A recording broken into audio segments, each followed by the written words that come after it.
This is Anu and welcome to our channel Sahitya Shiksha. तो आज की हमारी वीडियो होने वाली है केवीएस से रिलेटेड। पिछली वीडियो में जैसा कि आपने देखा ही होगा कि हमने डिस्कस किया था केवीएस टीसीटी और पीजीटी के सिलेबस को। हमने अच्छे से बताया था कि केवीएस टीजीटी और पीजीटी में कितनी पोस्ट हैं, कैसे कौन कौन उनके लिए अप्लाई कर सकते हैं, और आज हम उसी में टीजीटी से रिलेटेड सिलेबस को आगे डिलीवर करेंगे। उससे रिलेटेड कुछ टॉपिक को आपको अच्छे से बताएंगे कि कैसे आपने पढ़ना है और कैसे आपने जो टॉपिक है उनको अच्छे से कवर करना है। ठीक है, तो जैसे कि मैंने पिछली वीडियो में बताया था कि जो टीजीटी है उसमें आपको जो सिलेबस है आपका वो क्लास 6 से लेकर और क्लास 10 तक का कवर होएगा। ठीक है, इसकी टेक्स्ट बुक आपने रीड करनी है, टेक्स्ट बुक।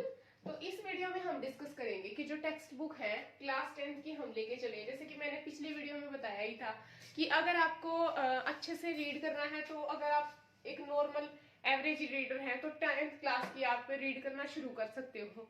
क्योंकि अगर हम पहले टफ चीजों को करना शुरू करते हैं तो उसके बाद इजी तो खुद ब खुद हमें आसान ही लगती है और हो भी जाती है। बट अगर हम इजी पहले करेंगे तो हमें मुश्किल लगने लग जाती है चीजें, जिससे हमें डिमोटिवेशन आता है। इसलिए हमें पहले टफ चीजें करनी चाहिए। ठीक है, ये मेरी थोड़ी स्ट्रेटजी थी, आप अपने हिसाब से कर सकते हो, बट मुझे ऐसा लगता है। तो अभी जो ये क्लास 6 से जो 10th तक का मैंने बताया था आपको, इसको हमने डिवाइड किया था 5 यूनिट में। ठीक है, किसमें डिवाइड किया था? 5 जो यूनिट है उनमें इसको डिवाइड कर लिया गया था। 5 यूनिट। फर्स्ट यूनिट में 6 क्लास का, देन 7th का, देन 8th, 9th, 10th। तो ये 5 यूनिट ऐसे ऐसे हमने बना ली थी, 3rd, 4th एंड 5th। उसके बाद आज जो हम डिस्कस करेंगे वो हम यूनिट 5 के बारे में, हमारा जो पर्टिकुलर टॉपिक है वो यूनिट 5 के बारे में होने वाला है। ठीक है, बड़े ही अच्छे से डिस्कस करेंगे हम एक एक चीज को, ताकि आपको कोई भी डाउट ना रहे।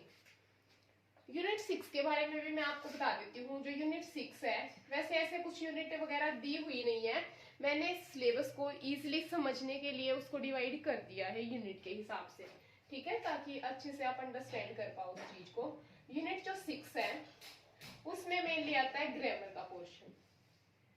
ठीक है, ग्रामर तो उसको हम अलग तरीके से, और ग्रामर भी आपको पता होनी चाहिए कि किस हिसाब से आपको करनी है, या आपके पेपर में पूछी जाएगी। ठीक है, तो अब हम अपनी यूनिट 5 पे आ जाते हैं, जो है हमारा आज का मेन टॉपिक।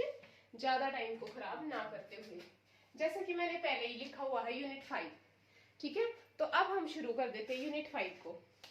अब यूनिट 5 का जो मेन टॉपिक है वो है क्लास 10th। ठीक है, ये भी मैंने ऑलरेडी राइट डाउन किया हुआ है, क्लास 10th। अब क्लास 10th क्यों है और कैसे इससे टॉपिक है जो आ सकते हैं वो हम देख लेते हैं। अगर हम क्लास 10th की फर्स्ट फ्लाइट, आपको पता ही है ऑलरेडी 2 बुक्स इसके अंदर हैं। तो अगर हम पहली बुक फर्स्ट फ्लाइट के बारे में अगर बात करेंगे तो इसके जो टोटल चैप्टर हमें देखने को मिलेंगे वो, वैसे तो आपको मैंने बोला था कि आपको टेक्स्ट ही रीड करना है। ठीक है, तो 11 चैप्टर है इसके अंदर। अगर आप देखेंगे तो टोटल 11 चैप्टर हैं।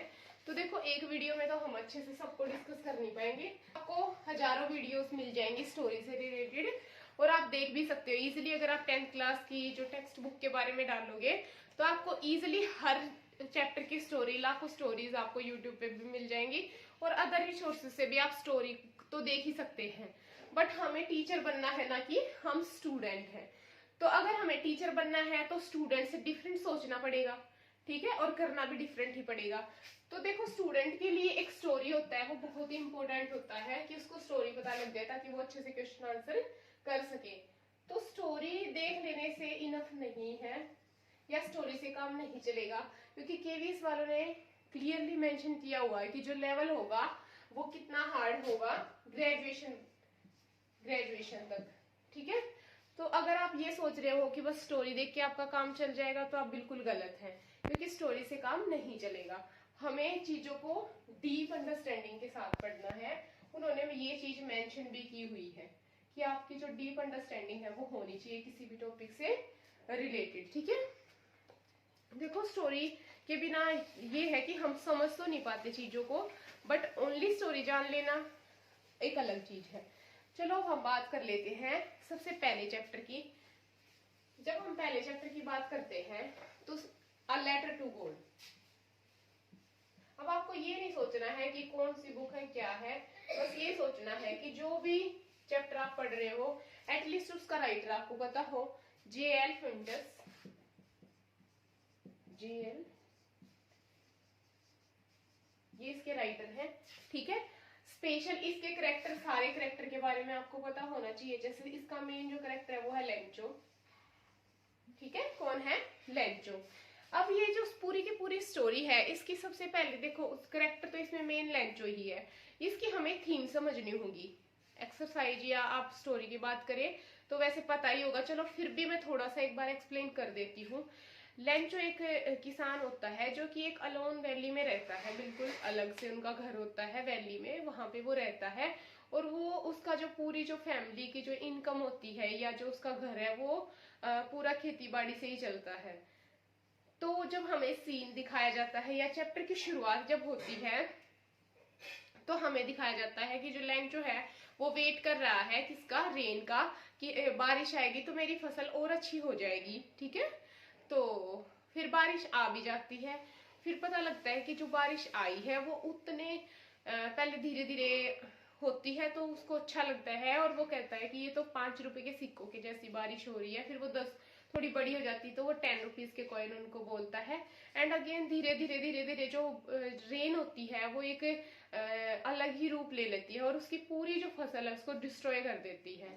अब जब उसकी फसल डिस्ट्रॉय हो जाती है तो उसके बाद जो उसके जो खाने के लिए है उसके पास कुछ भी नहीं है, क्योंकि उसकी फसल है पूरी तरीके से खराब हो चुकी है। वैली में पूरी तरीके से जो हेल स्टॉर्म है वो आ जाते हैं और पूरी जो लैंड होती है वो पूरी वाइट दिख रही थी क्योंकि हेल स्टॉर्म ने उसको कवर किया हुआ था।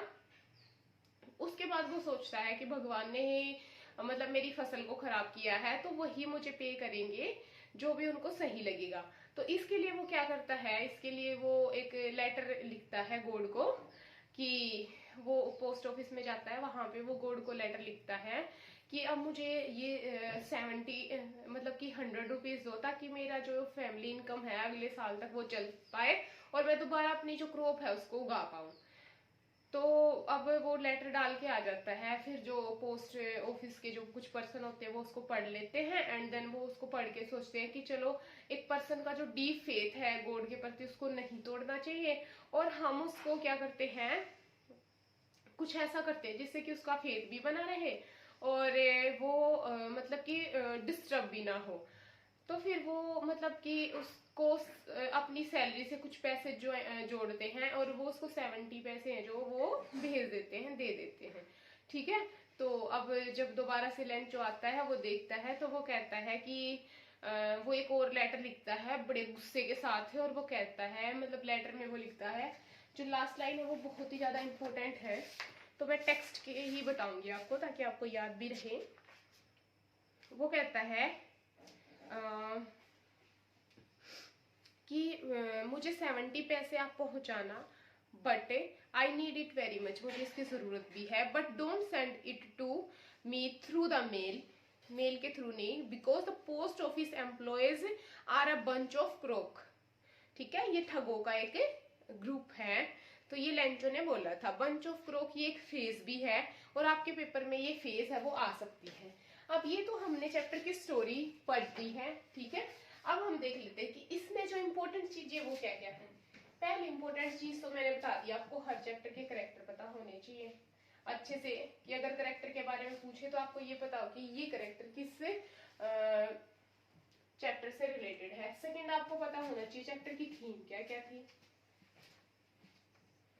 थीम का मतलब तो आप समझते होंगे, थीम का मतलब मैं बता भी देती हूँ। थीम का मतलब होता है कि इम्पोर्टेंट किस पॉइंट ऑफ व्यू से ये लिखा गया है। अब ये तो है नहीं कि एक बच्चे हैं, हम 10th क्लास में अगर बच्चे चले जाते हैं तो उनको स्टोरी पढ़ना कुछ अच्छा लगता है, ऐसा नहीं। राइटर का एक डीप मीनिंग भी होता है उसको लिखने के प्रति, ठीक है। थर्ड हमें पता होना चाहिए, चैप्टर के फर्स्ट में अगर आप देखोगे तो चैप्टर के फर्स्ट में आपको दिखेगा कुछ इस तरीके की एक्टिविटीज। मैं थोड़ा जूम करके दिखा देती हूँ। इस तरीके के कुछ एक्टिविटीज दिखेंगे। इसमें इन्होंने दिया हुआ है कि अगर आप पोस्ट ऑफिस में जाके मनी ऑर्डर लिख रहे हो, वो सभी चैप्टर में आपको अलग अलग मिलेगा। तो इस चीज को आपने स्टार्टिंग में जो भी आपको इम्पोर्टेंट चीज दी हुई है उसको आपने अच्छे से करना है। फोर्थ जो है वो है आपने इसके क्वेश्चन आंसर को सोल्व करके देखना कि अगर कुछ इस तरीके से, अब ये नहीं कि वो डायरेक्ट ऐसे क्वेश्चन देंगे, वो डायरेक्टली आपको एक पैसेज दे सकते हैं, उनमें से कुछ क्वेश्चन पुट करने मतलब आंसर करने के लिए दे सकते हैं। ठीक है। फोर्थ, आपको जितने भी वर्ड मीनिंग होते हैं उन सब के एंटोनियम और सिनोनिम आपको पता होने चाहिए, जितने भी इसके अंदर एटलीस्ट जितने भी आप चैप्टर रीड करोगे अच्छे से। ठीक है। एक अलग जो फिफ्थ पॉइंट है मेरा वो ये होने वाला है कि जब भी आप चैप्टर खत्म कर लेते हैं तो पीछे कुछ ग्रामेटिकल पोर्शन इसके दिया होता है। जैसे अगर लेंचो वाले की बात करें तो इसमें है क्लोजेस। क्या है? क्लोजेस। तो ये आपको अच्छे से पता होने चाहिए। ग्रामर कहाँ से आएगी? इन्हीं चीजों से आएगी। ठीक है। तो क्लोजेस आपको अच्छे से पता होने चाहिए। तो ये कुछ इंपॉर्टेंट पॉइंट थे जो एक चैप्टर के बारे में, जब भी आप चैप्टर को पढ़ोगे तो ये चीजें जब तक क्लियर नहीं होंगी तब तक चैप्टर पढ़ने का कोई फायदा नहीं है। ठीक है। तो अब हम आ जाते हैं कि इस चैप्टर की जो थीम थी वो क्या क्या थी। पहले तो यही कि बिलीव टू गॉड। ठीक है। सेकंड क्या था कि don't believe to human being.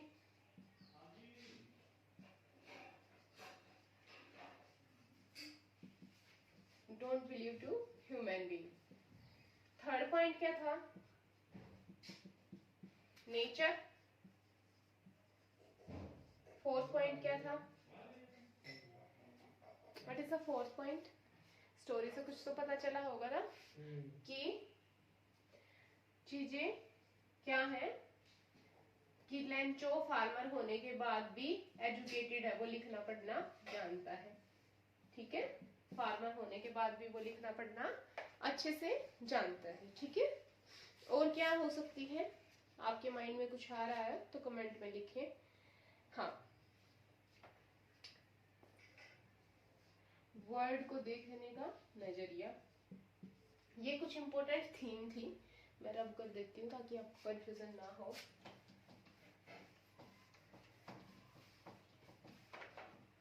ये थीम थी कि अगर आप पेपर में कुछ पूछ सकते हैं तो क्या इंपॉर्टेंट थीम जो इस चैप्टर की थी तो ये थी। अब हम डिस्कस कर लेते हैं इसके वर्ड मीनिंग के बारे में। इसमें जो वर्ड मीनिंग थे वो कौन कौन से ज्यादा इंपॉर्टेंट थे। तो देखो इसमें है ना, अगर आप बैक एक्सरसाइज में जाओगे ना तो वहां पे आपको ये मिलेगा। एक रिक्वेस्ट है मेरी, जब भी आप क्लास लें केवीएस से रिलेटेड तो कृपया अपनी टेक्स्ट बुक अपने पास लेके बैठें ताकि जो भी चीजें पढ़ रहे हो आपके माइंड में वो सेट हो जाए थ्रू इमेज और थ्रू क्लासेस। तो देखो ये कुछ पोर्शन आपको दिखेगा। तो इस पोर्शन में आपको क्या दिखेगा कि कुछ वर्ड दिए हुए हैं जैसे कि गैल, दूसरा है टोर्नेडो, इसमें से कुछ तो आपने पक्का सुन रखे होंगे। थर्ड है whirlwind, fourth is an great typhoon, fifth is hurricane and six tornado. Tornado हो गया, व्हिरलविंड, टाइफून, साइक्लोन। अब देखो पेपर में इनमें से किसी चीज के बारे में भी पूछ सकते हैं आपसे। वैसे तो आपको पता है ये सब सेम होते हैं, बट अगर आप इनकी डीप स्टडी नहीं कर रहे हो तो इसका मतलब आप पढ़ ही नहीं रहे हो। ठीक है। क्योंकि अगर उन्होंने मेंशन किया है इनको डीपली अंडरस्टैंड करना है तो ये भी बुक का ही एक पार्ट है। तो टेक्स्ट बुक पढ़ने का मतलब स्टोरी जानना नहीं होता, ये होता है कि हमें इनको डीप अंडरस्टैंडिंग करनी पड़ती है। अगर आप इनमें डिफरेंस में आपको थोड़ा थोड़ा बता देती हूँ ताकि आपको याद रहे। जो सबसे पहले जो गैल होता है उसमें क्या होता है, ये बहुत ही स्ट्रॉन्ग विंड होती है, इसमें जो विंड्स होती है वो बहुत ही ज्यादा स्ट्रॉन्ग होती है। सेकंड है टोर्नेडो। टोर्नेडो में जो विंड होती है वो रोटेट करती है, रोटेटिंग विंड। और रोटेटिंग विंड के साथ रोटेटिंग विंड, इसके साथ साथ फनल शेप्ड क्लाउड भी होते हैं। और सेकंड पॉइंट क्या है, फनल शेप्ड क्लाउड। ठीक है। फिर विंड में क्या है, इसमें होता है vortex of wind, vortex of wind, या हिंदी में आप जिसको बवंडर बोलते हैं ना, बवंडर, वो यही होता है, व्हीर विंड बोलते हैं उसको। ठीक है।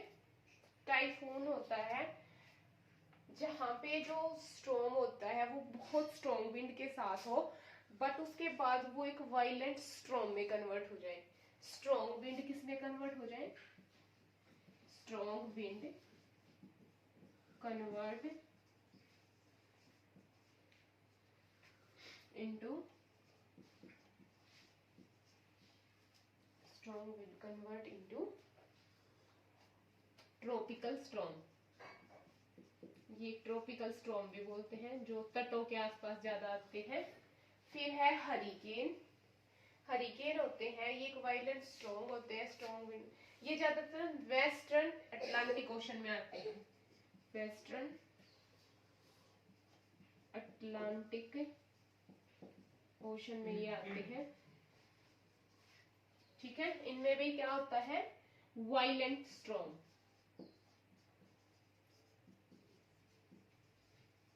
ठीक है। साइक्लोन, साइक्लोन है भाई, ये तो वैसे पता भी होगा, चलो मैं फिर भी लिख देती हूँ। स्ट्रॉन्ग विंड्स है वो मूव करती है सर्कल में, strong winds moves in a circle. ठीक है। ये सब कुछ है, इनके डिफरेंस आपको पता होने चाहिए, क्योंकि इनके डिफरेंस है वो पक्का पूछ सकते हैं आपसे। ओके। अब हम नेक्स्ट अपना शुरू करते हैं फटाफट से, अगला पॉइंट जो है उसको।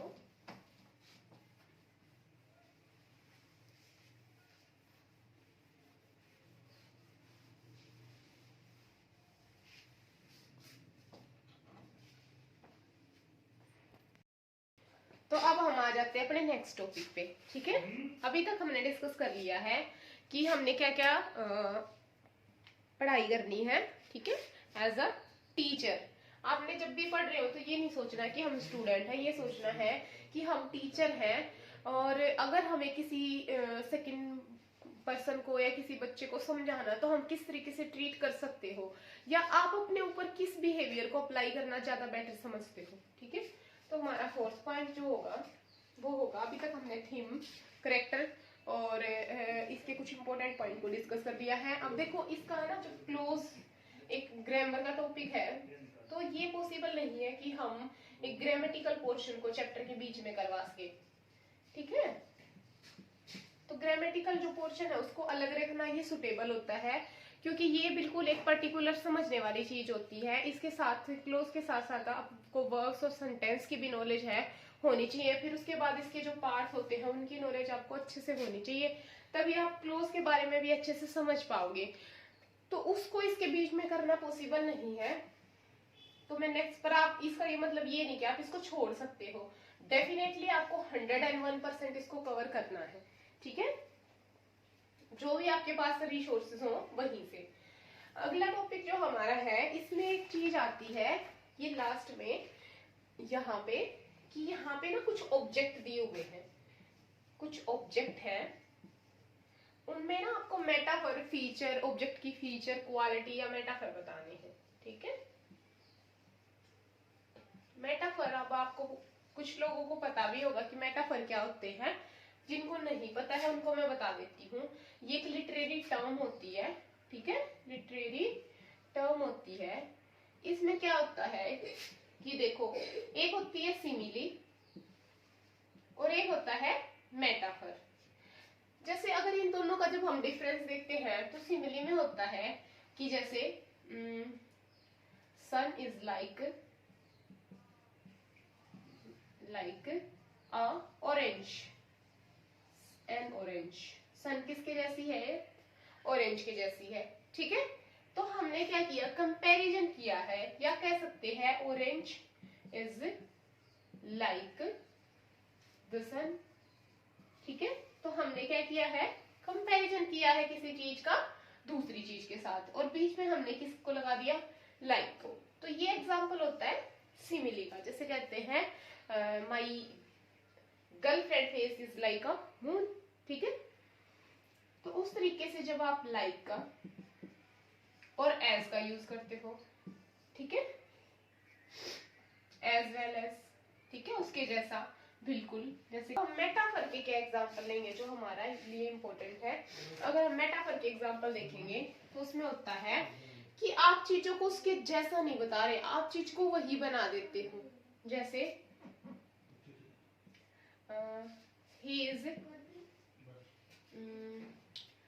is intelligent, ये तो थोड़ा अलग हो गया, he is Einstein, ठीक है। या हम कह सकते हैं कैट इज पिग या कैट इज टाइगर। चीजों को बिल्कुल उसके जैसा नहीं, वही बना देना। चीजों जैसे इसमें हम कहते हैं कि ये चीज इसके जैसी है, पेन बुक के जैसा है, पेन बुक है। तो ये किस में होता है, मेटाफर के अंदर होता है। आई होप कि आपको समझ में आ गया होगा, ठीक है। तो ये मेटाफर भी एक इम्पोर्टेंट, चलो चैप्टर के कुछ एग्जांपल भी मैं करवा ही देती हूँ आपको।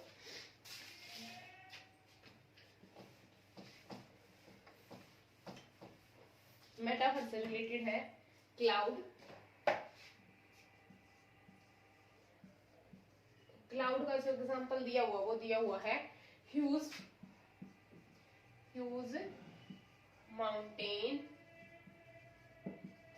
Of cloud.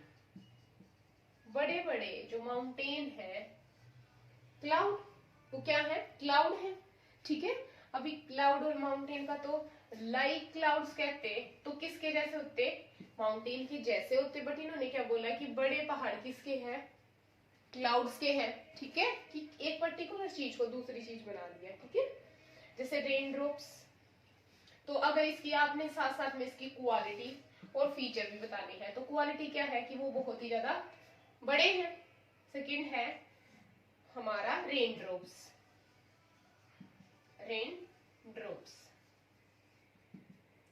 रेनड्रॉप्स आर पैसो, रेनड्रॉप्स आर 5 रुपीज कॉइन, लिख दे आर 5 रुपीज कॉइन। किसके जैसे लग रहे हैं वो, किसके जैसे है, रेनड्रॉप्स आर 5 रुपीज कॉइन है, ठीक है। थर्ड है हेलस्टोन्स, हेलस्टोन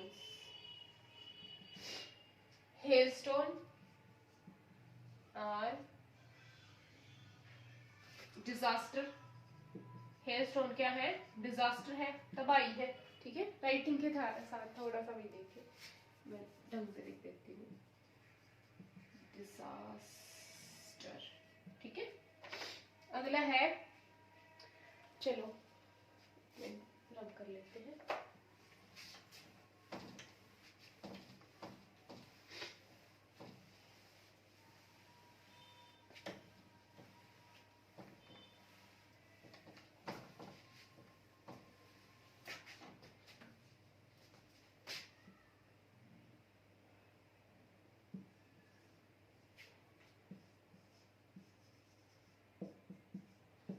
लोकस्टस।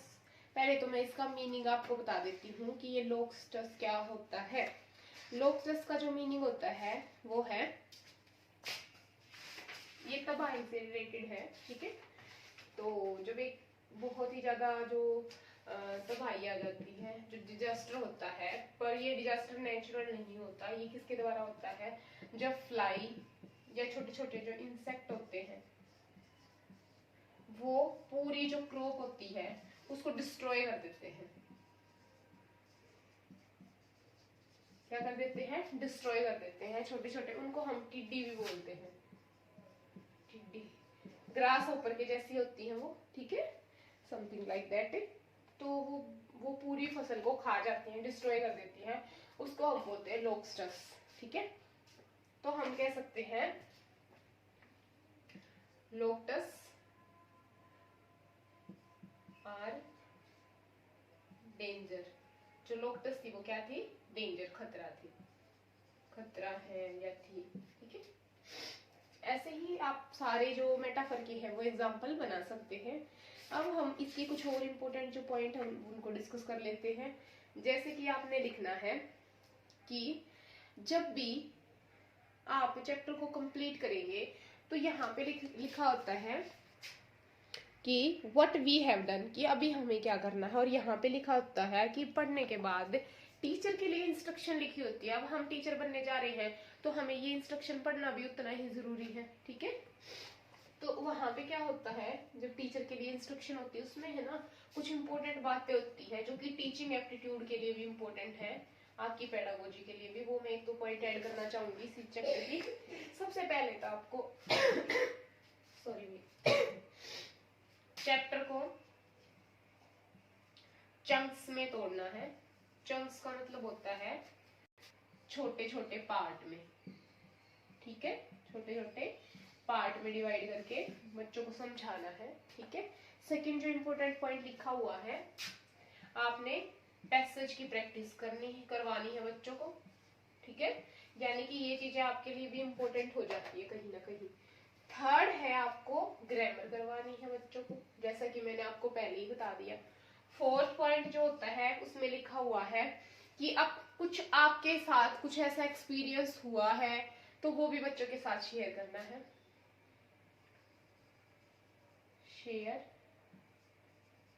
एक्सपीरियंस, अपना एक्सपीरियंस बच्चों के साथ शेयर करना है। उनका आपने पूछना है, आपका वो पूछेंगे। और है एनकरेज करना है बच्चों को, एनकरेज करना है बच्चों को, encourage children for silent reading, कि वो आराम से बैठ के पढ़े ताकि दूसरे बच्चे डिस्टर्ब ना हो, ठीक है।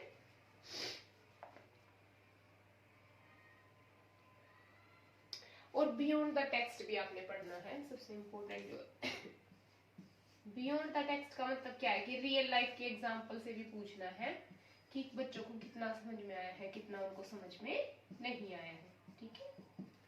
ये कुछ इम्पोर्टेंट चीजें इस चैप्टर से हमारी थी। कुछ अब इम्पोर्टेंट मीनिंग और कर लेते हैं हम इस चैप्टर के।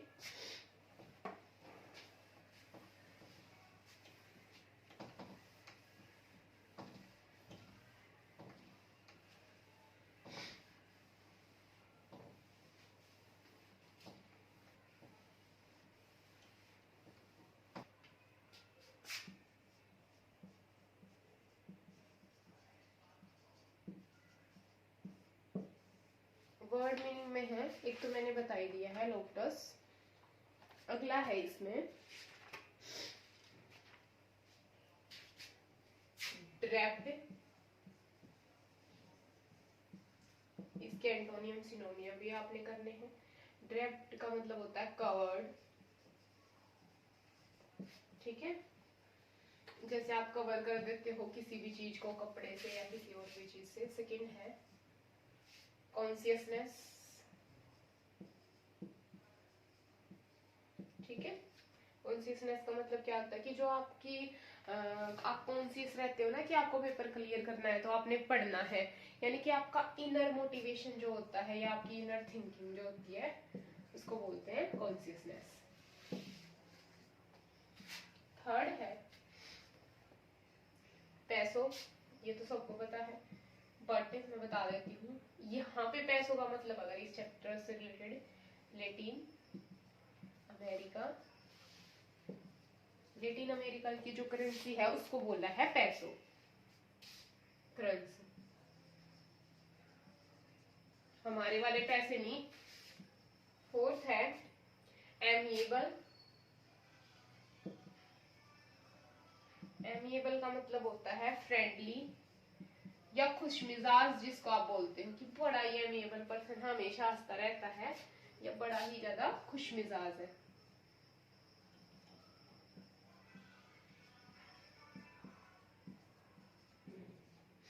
ठीक है।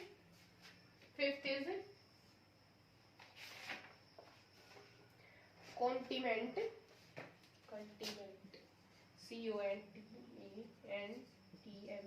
कॉन्टिमेंट। इसका मतलब होता है जब हम किसी चीज को लेकर सेटिस्फाई हो जाते हैं, सेटिस्फेक्शन।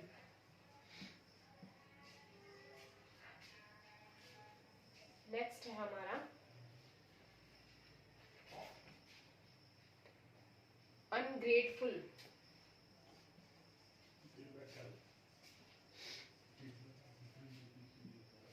अनग्रेटफुल का मतलब होता है कोई चीज जो इतनी लेस इंपॉर्टेंट हो या हम उसको इतनी इंपॉर्टेंट ना देते हो। ठीक है। सेल्फिश, ग्रीडी, एक जो और इम्पोर्टेंट, ये तो आपको पता है सेल्फिश, ग्रीडी वगैरह का। तो नेव। नेव का मतलब होता है जो बिल्कुल साधारण हो, ऑर्डिनरी जिसको बोलते हैं हम। अगर हिंदी में देखें तो इसको ऐसे नहीं बोलते बड़ा भोला वाला सा बच्चा है भाई, उसको बोलते हैं हम नेव। तो यही था इस चैप्टर के कुछ इंपॉर्टेंट पॉइंट को। जैसा कि मैंने बताया कि हम 5 चैप्टर को इस सीरीज में डिस्कस करेंगे। ये जो पूरी सीरीज होने वाली है ये 5 चैप्टर की है। 5 चैप्टर की अलग सीरीज और 5 की हम अलग सीरीज, सॉरी 6 की अलग सीरीज लेके आएंगे। और इस सीरीज में हम चैप्टर चैप्टर डिस्कस करेंगे। जो पोएम या पोइट्री वगैरह है वो अलग से हम अलग सीरीज में डिस्कस करेंगे। एक वीडियो में हम मैराथन की सोच रहे थे कि हम एक ही वीडियो में कवर करने की कोशिश करेंगे, बट क्या होता है ना, कई बार बच्चों को लेंथी वीडियो देख के वैसे ही लगता है, वैसे ही डिमोटिवेशन सा वो फील करते हैं। तो इसलिए फिर उस चीज को ध्यान में रखते हुए जो सीरीज है उसमें सिंगल सिंगल चैप्टर होंगे, बट आपको उसकी प्लेलिस्ट इकट्ठी मिल जाएगी। तो इस चीज को ध्यान में रखते हुए सिंगल सिंगल चैप्टर को कराने की कोशिश की है कि आपको अच्छे से समझ में आ जाए। और जो भी आपको जिस भी चैप्टर से रिलेटेड डाउट हो आप कमेंट बॉक्स में भी अच्छे से उसके डाउट बता सको, ताकि हमें भी पता लग जाए कि इस चैप्टर से रिलेटेड बच्चे को ये वाला डाउट है। तो इसलिए हमने ये वाला चैप्टर कवर कर दिया है। अब इसी के आपको डिस्क्रिप्शन में लिंक मिलते रहा करेंगे, इससे पिछली वीडियो के भी आपको मिल जाएगा कि एक एक चैप्टर के आपको लिंक मिल जाएंगे। फिर आप अच्छे से उसको कवर कर सकते हो, हर चैप्टर को जो भी आपका है। इससे आपको ये भी बेनिफिट है कि एक चैप्टर को आप अच्छे से कर पाओगे। दूसरा ये भी है कि कमेंट में उससे रिलेटेड डाउट भी आप लिख पाओगे। ठीक है, इसीलिए ये सीरीज हमारी शुरू हो चुकी है। तो अगर आपने अभी तक चैनल को सब्सक्राइब नहीं किया है तो प्रेस द बेल का आइकन, और अगर आपको वीडियो अच्छी भी लग रही है तो एक लाइक तो बनता ही है। और थैंक यू फ्रेंड्स, इसी तरीके से हमें सपोर्ट करते रहे और आप भी हंसते रहे, मुस्कुराते रहे, अपने सपनों पे भरोसा रखे। अगर आप मेहनत करेंगे तो डेफिनेटली आप उनको अचीव कर पाएंगे। तो इसी के साथ बाय फ्रेंड्स और थैंक यू।